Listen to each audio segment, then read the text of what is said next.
Estamos de volta com o CJC Esporte, começando agora o segundo bloco. Lembro do nosso WhatsApp, 991515902, sempre com o DDD do Rio de Janeiro, que é o 21.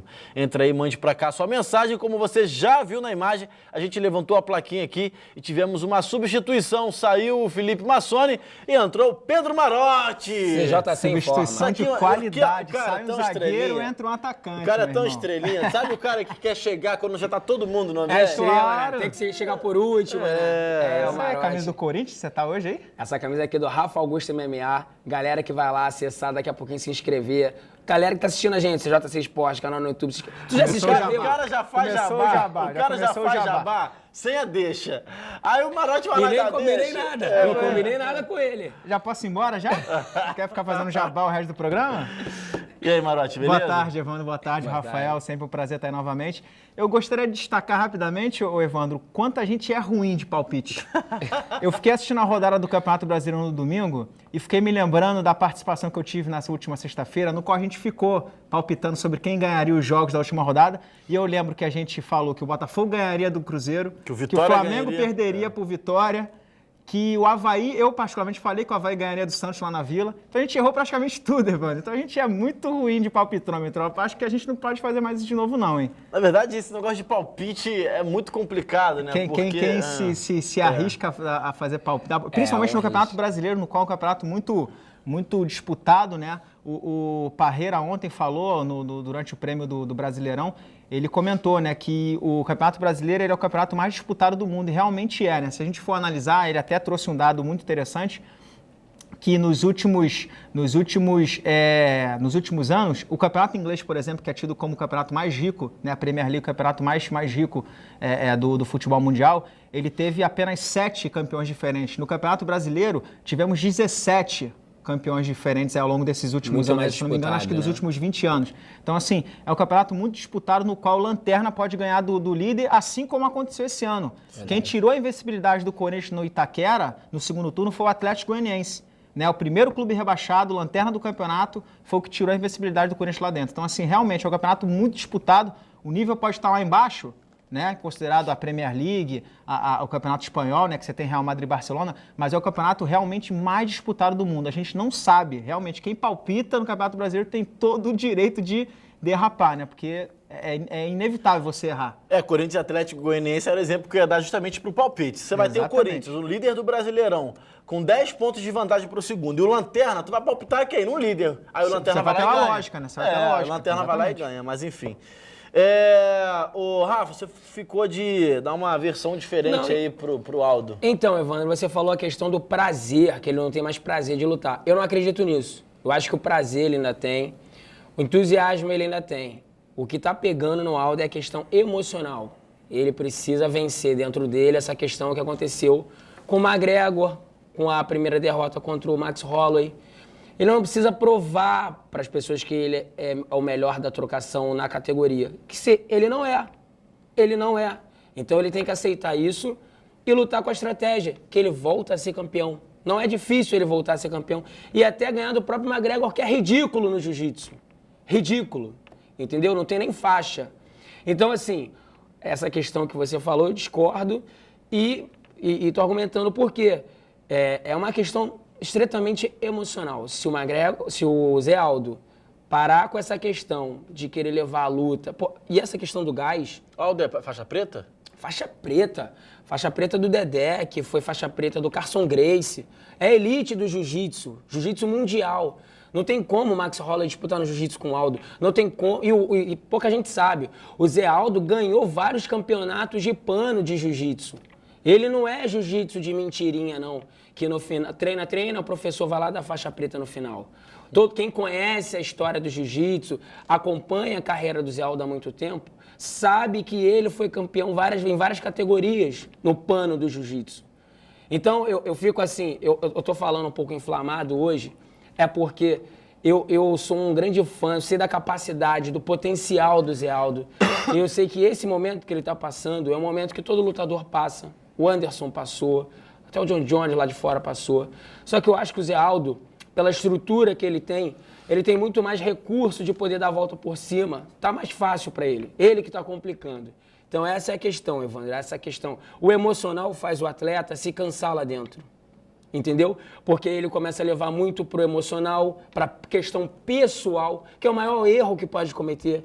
Aquilo é profissional, não é pro atleta querer levar aquilo para um outro tom.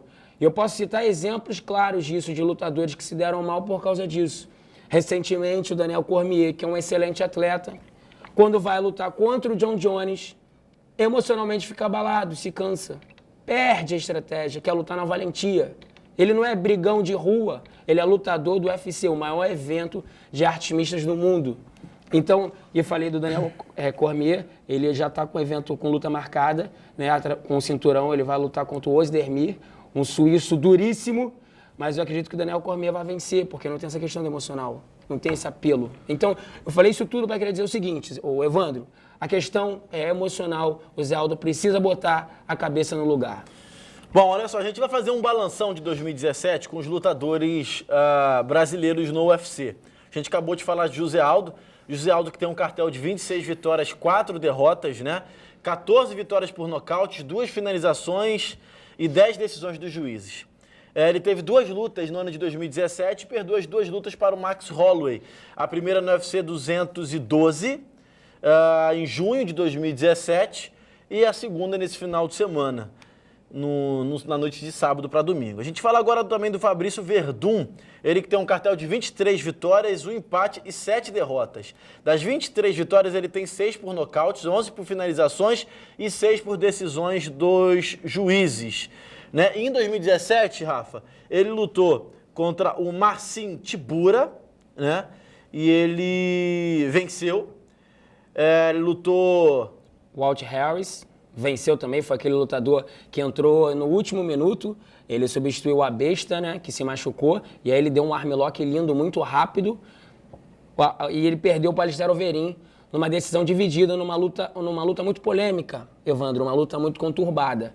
Muitas pessoas apontaram o Verdun como vencedor daquela luta, até porque o Overeem foi muito estratégico, porque a luta tem essa questão da estratégia. Ele soube lutar e ganhou pontos. Ele teve estratégia contra o Ngannou? O Overeem? Botou o queixo de estratégia. Impossível, Evandro. Pô, vamos falar um pouquinho. Depois a gente vai falar um pouquinho do Ngannou, porque esse cara é um monstro do UFC. Vai ser campeão, né? É o próximo campeão do UFC, eu não tenho dúvidas disso. Eu tô cantando a pedra aqui no CJC Sport há muito tempo. O Ngannou é um cara que só vem melhorando as qualidades dele, a técnica dele, tanto em pé quanto no chão, e é muito forte, é o lutador mais forte do UFC. Então, o Fabrício Verdun tem 3 lutas em 2017 e 3 derrotas. Aliás, 2 derrotas. Uma derrota e 2 vitórias, não é isso? Isso. Exatamente. A gente vai agora para o Anderson Silva, que tem 34 lutas na carreira. Na carreira, são 34 vitórias, Evandro. 34 vitórias e 8 derrotas. Isso, 22 por nocaute, 4 finalizações e 8 decisões dos juízes. As derrotas do Anderson foram as mais recentes, que ele perdeu os 2 nocautes. Ele teve um nocaute contra o Chris Weidman e teve uma interrupção, né? Que, na verdade, a gente não pode considerar nocaute porque ele se machucou. 2 finalizações, isso daí foi na época do Pride, e 3 decisões recentes, também uma luta que teve no contest contra... Ele finalizou no UFC, cara. Foi finalizado? Não, ele finalizou. Não tô falando das derrotas. Derrotas, eu tô apontando as derrotas. Perdão. A questão do no contest foi contra o Nick Diaz, que foi... O Anderson foi pego no doping. Apesar do Nick Diaz também ter sido pego no doping por uso de E ele ia lutar maconha. agora de novo, foi pego no doping de novo. Mais uma vez, né? O Anderson, deixa eu falar só um pouquinho do Anderson, Ivan, pra galera que tá assistindo o CJC Sport, e que é fã do Anderson de MMA. Muita gente começou a assistir MMA graças ao Anderson Silva. Ele vai enfrentar um momento muito difícil, porque ele foi pego no doping no UFC China, quando ele ia lutar contra o Kevin Gastelum. Quem substituiu o Anderson foi o Michael Bisping. O Anderson, por ser reincidente em punição por doping, ele vai ficar possivelmente de 1 a 2 anos afastado, podendo recorrer, né, na corte americana. A usada é absurdamente exigente, rígida. A possibilidade disso ser revertido é um pouco mais complicada, porém tudo é possível.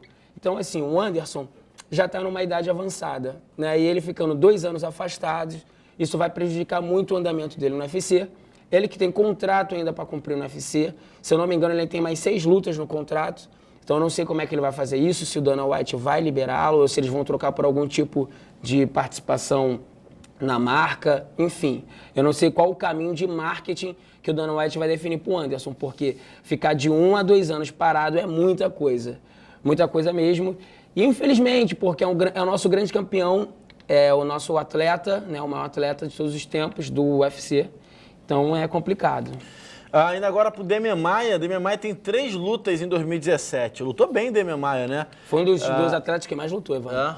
Em maio ele entrou em campo, no octógono contra o Masvidal e venceu o Masvidal. Depois ele perdeu pro Tyron Woodley, disputa de cinturão. Exatamente. Não é isso? E depois contra o Colby Covington. Que foi a última luta do Demian Maia no UFC São Paulo, aquela luta polêmica, onde o Colby falou coisas irracionais do nosso país, fez uma presepada, mais uma vez indo na pilha do McGregor, só que o McGregor ainda consegue ser engraçado, o Colby não conseguiu. McGregor consegue ser engraçado? Em alguns momentos sim, Evandro, em alguns momentos. Outros ele passa do limite, na minha opinião. Frio. Na minha opinião. Agora o Colby é um cara totalmente sem noção do que é a vida, né? Eu ia falar outra coisa. Melhor que tu, ainda bem que tu mudou. Eu segurei no final. Mas vamos falar um pouquinho do Demian Maia. O Demian Maia foi um cara brilhante nesse ano de 2017, mesmo com a derrota pro Colby, porque ele foi um dos que mais lutou, teve muitas vitórias. Perdeu, sim, a disputa do cinturão pro Tyron Woodley, que era um atleta muito difícil para ele, por ser oriundo do wrestler e ter uma mão muito pesada. O Demian Maia respeitou demais a mão do Tyron Woodley, então foi difícil realmente essa disputa de cinturão. Porém, o Demian é um cara também que é um guerreiro, a gente tem que bater palma para ele. Tem o melhor jiu-jitsu do UFC. O jiu-jitsu mais natural, o jiu-jitsu old school, que a galera que é jiu-jiteira sabe que eu tô falando. Não é esse jiu-jitsu que hoje tem uma mistura da americana, que é bem difícil, essa escola americana que tenta adaptar o wrestler com jiu-jitsu. O Demian Maia pratica o jiu-jitsu brasileiro, que é o Brasília Jiu-Jitsu mesmo, da família Gracie. Enfim, o que eu quero dizer é que o Demian Maia, eu acredito que em 2018 seja menos usado pelo UFC. Precisa também repensar a carreira, porque o UFC é um evento de artes mistas, o cara precisa também saber lutar em pé. E é onde o Demian Maia tem dificuldade. Então, o Demian Maia teve um ano que podia ser melhor, mas em 2018 eu acredito que ele vai dar a volta por cima. E o Belfort, hein, Rafa? Porque a gente escuta falar em aposentadoria do Belfort já há muito tempo. E esse ano ele teve 2 lutas. Em março, contra o Gastelum, em que foi o no contest. Por que foi no contest? Não, foi o seguinte, vamos lá. Primeiro, a vitória contra o Nate McQuarrie, decisão unânime. E depois, contra o Kevin Gastelum, foi anulada porque o Kevin Gastelum foi pego no doping. Ele foi pego no doping, foi a primeira vez, ele levou uma punição de 6 meses. Gastelum que ia lutar com o Anderson Silva agora, exatamente. A luta não aconteceu porque o Anderson Silva foi pego no doping. Isso, e o Kevin Gastelum venceu do Michael Bisping, que substituiu o Anderson Silva. Primeiro round, inclusive, rapidão, exatamente, num soco lindíssimo, num direto. Foi um direto lindo que pegou no queixo e o Michael Bisping caiu já nocauteado. O que eu quero dizer do Vitor Belfort é o seguinte, o Vitor Belfort é um dos primeiros atletas brasileiros que chegou no UFC. Foi o lutador mais jovem a ganhar um Grand Prix do UFC, porque, na verdade, cinturão, o lutador mais jovem a vencer foi o John Jones. Muita gente confunde isso, bota o Vitor Belfort como o lutador mais jovem a ganhar um cinturão do UFC. Não, isso não aconteceu, ele ganhou um Grand Prix com 19 anos. E o John Jones venceu o cinturão do UFC com 23 anos. Esse, sim, é o lutador mais jovem a ganhar um cinturão do UFC. O Vitor Belfort, ele tá encerrando o contrato dele no UFC, ele está sendo assediado pelo Bellator, e o Bellator quer fazer essa revanche tão esperada entre Vitor Belfort e Vanderlei Silva. No Bellator as coisas são mais fáceis, o Vitor não vai se preocupar tanto com doping, todo mundo sabe que o Vitor, dopado, tem uma outra pegada, uma outra pungência, toda essa habilidade que ele tem no boxe, ele coloca com muita maestria quando ele não tem que ficar abaixo do limite de quem usa testosterona, né? A reposição de testosterona. Eu tô falando isso abertamente porque todo mundo sabe, né? Eu não vou ficar aqui enganando o público do CJC. Será que o Guerreiro também vai voltar com certa pujança também depois do...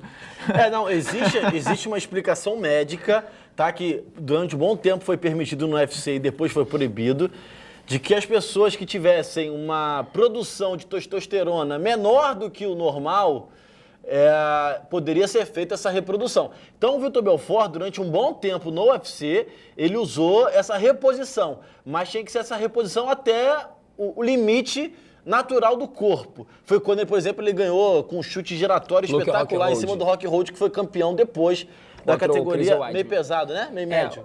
Não, médio. Médio. O que aconteceu é o seguinte, Evandro, só pra gente resumir o Vitor Belfort. Tá, resumir o Vitor Belfort. O que aconteceu foi o seguinte, o Vitor Belfort, ele passou por isso que o Evandro explicou, porém, a USADA chegou a exigir mais dessa questão do doping e aí ele não pôde mais usar o TRT. Ele, Chael Sonnen, pode ver que teve uma debandada de lutadores do UFC por causa do TRT. Vanderlei Silva foi um dia a gente vai ter um debate sobre isso, eu acho que seria interessante, até para esclarecer os praticantes do esporte, porque o atleta que faz uso do anabolizante a vida toda e no final da carreira tem problemas com isso, na verdade, ele é culpado, ele não é inocente. Eu só queria deixar isso bem claro, porque a gente passa a mão passa a mão na cabeça e não tá errado. E isso pode servir de um mau exemplo para pessoas que não têm esse conhecimento. Então, falando sobre o Vitor Belfort, é isso. Vamos falar rapidinho do Renan Barão? Não dá mais, tem que ir pro intervalo. Então, vamos pro intervalo. O intervalo é rapidinho e na volta a gente fala da premiação do Campeonato Brasileiro, dos gols mais bonitos da rodada. Tem futebol aqui no próximo bloco, aí não sai daí que a gente volta já.